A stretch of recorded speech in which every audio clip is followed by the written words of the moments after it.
Ray, let's get this one out of the way first. You apologize for some difficulties during your weight cut that caused you to miss weight. You're only 3/4 of a pound over. What were the difficulties, and why weren't you able to go back on the scale?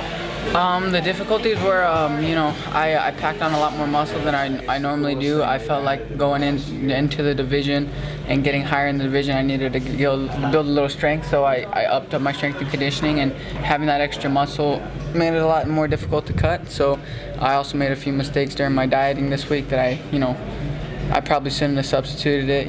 When they say, if it's not broken, don't fix it. I tried to fix what wasn't broken.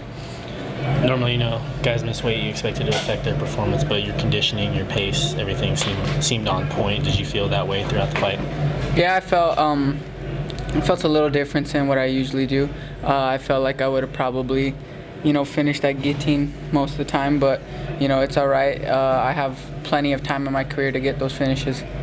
Was there anything that he did that surprised you, impressed you? He had a couple good scrambles in the third round, and then the cut. Like, how much did that affect you?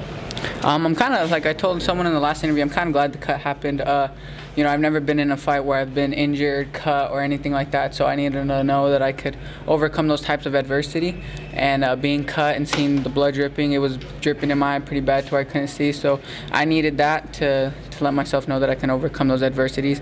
What really got me by surprise is, we knew he had a good ground game and was good off his back, but he was a lot stronger and stickier off of his back than what we thought.